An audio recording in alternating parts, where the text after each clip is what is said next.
Software librea hezkuntzan. Azalduko dugu zer den software librea eta hezkuntzan erabiltzea zergatik gomendagarri. Software libre edo askea eskuratu ondoren libreki erabili, kopiatu, aztertu, moldatu eta banatu daitekeen softwarea da. Software pribatibo aldiz, bere iturburu kodean, barneko egituran, sartzeko modu librerik ez duen softwarea da. Software hori egin dutenen edota jabeen esku baino ez dago. Eta ezin du edonork libreki irakurri, egokitu edo aldatu. Software librea dela esateko 4 baldintza bete behar dit. Edozein dela helburua ere exekutatu daiteke. Hezkuntzarako, administraziorako, edozein helbururekin exekutatu eta erabili daiteke. Bere iturburu kodea ikus daitekenez, aztertu eta aldatu dezakegu. Moldatu dezakegu gure beharretara. Kopiatu ere egin daiteke, guztiz libreki eta legez. Guk moldatzen badugu edo aldatzen badugu, libreki zabaldu daiteke ere. Komunitatearen esku jarri daiteke eta konpartitu daiteke. Askotan, software librea eta doako softwarea nahazten ditugu. Eta ezberdina dira. Software librea, esan dugun bezala, bere iturburu kodea, bere barneko egitura, ikusi, aztertu eta moldatu genezakeena da, baina izan daiteke doakoa edo ordaindua. Baina badago doako software bat bere barneko kodea ezin duguna ikutu, jabeena bakarrik dena. Enpresa horiek doainik eskaintzen digute, beste modu batera ordaintzen dugu askotan, baina ezin dugu aztertu barneko egitura. Eta hori ez da software librea. Zergatik erabili software librea hezkuntzan? Zein arrazoiengatik? Hezitzailea delako. Eskolak eginkizun sozial badu. Ikasleei herritar konpetente, arduratsu, solidario, kritiko eta aske izaten irakastea da helburua. Software librearen erabilera sustatu behar litzateke birziklatzea edo elkarlana sustatzen den bezalaxe. Software librea irakatsiz, ikasleak gizarte digital libre batean bizitzeko prestatuko baitira. Merkeagoa delako. Software libreko programa asko doainik eskaintzen dira. Eta kasu batzuetan hala ezpada ere, enpresa erraldoien menpe ez egoteak, eguneraketak eta konponketa lanak merkeagotzen ditu. Aurrezten den dirua hezkuntzako beste behar batzuetara bideratu daiteke. Enpresa erraldoietatik independiente izateko. Enpresa teknologiko erraldoiak askotan doako aplikazioak eskaintzen dizkigute, eta horien ikastetxearen ingurune digital guztia beraien menpe gelditzen da.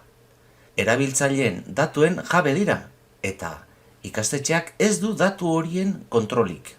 Baina enpresa horiek irabaziak sortzeko daude, eta diruz ez bada ere, beste modu batera ordaintzen da. Fidelizazioaren bidez batez ere. Ikasleak txikitatik Google, Microsoft, Apple eta bar bezalako software pribatiboetan ohitzea enpresa horientzako etorkizuneko bezeroak sortzea dakar. Segurtasuna bermatzen delako.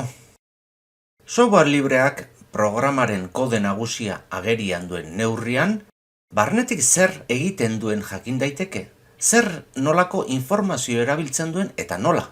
Horrek, erabiltzaileari teknologiaren erabileran segurtasuna ematen dio. Software pribatiboan ezin dugu jakin sustraian nola funtzionatzen duen. Beraz, programa horiek erabiltzean, ez dakigu ziur barnean zer gertatzen ari den. Pribazitatea bermatzen delako. Eskola komunitatearen datu pertsonalak, ikasleenak, irakasleenak, gurasoenak, enpresa pribatuen esku uztean, datu horien pribatasuna ezin dugu ziurtatu. Datu horien erabilera ez dakigu nolakoa izango den, eta jakin badakigu, ohikoa izaten dela, datu horiekin enpresa erraldoiek negozioa egitea. Demokratikoa delako. Gaur egun teknologiaren erabilera faktore garrantzitsua da gizarte edo herrialde bat garatua den edo ez esateko. Azken batean, herrialde eta pertsona batzuk baztertzeko faktore bihurtzen da. Software librearekin ordea, informazioaren demokratizazioa bultzatzen da. inorenak ez diren protokoloak eta programazio lengoiak erabiltzen dira, eta edonorengana iritsi daitezke. Mundu digitalean euskara erabiltzen laguntzen duelako. Software librean programei aldaketak egin daitezkeenez, voluntarioak edo administrazioak egin ditzakete itzulpenak. Horregatik, software libreko programa gehienak euskaraz ere badaude. Mundu teknologikoan ere euskaraz bizitzeko aukera ematen du.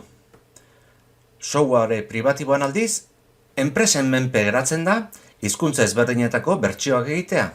Komeni bazaie egiten dute, eta bestela ez. Autonomia teknologikoa errazten duelako. Software libreak kode nagusira iristeko eta aldatzeko eskaintzen duen aukerari esker, erabiltzaileak software garatzaile izatera pasa daitezke. Norberak alda dezake kodea eta libreki bere beharretara egokitu programak. Lankidetza sustatzen duelako.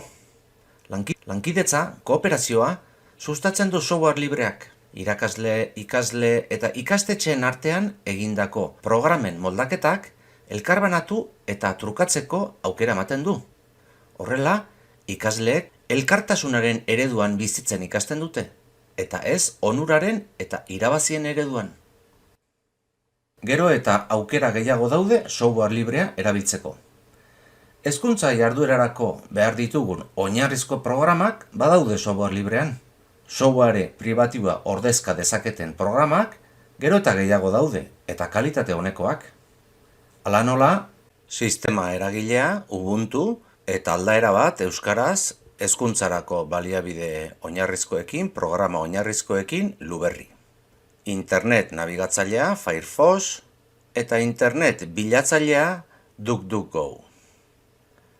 Posta elektronikoa Proton Mail, segurtasun izugarria duen mail kontu bat, eta Pangea kontu bat sortzeko bazkide egin behar da.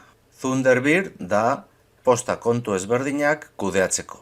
Ofimatikarako, LibreOffice, bai instalatzeko ordenadorean, baita ere online lan egiteko. Gela virtuala Moodle. Odeian lan egiteko Nextcloud. Bai ofimatikarako eta gela virtuala eta guztiak batuta, egutegiak eta bar. Soinu edizioa Audacity, irudi edizioa GIMP, bideo ediziorako OpenShot eta OBS, kapturak egiteko eta baita ere zuzeneko transmisioak egiteko.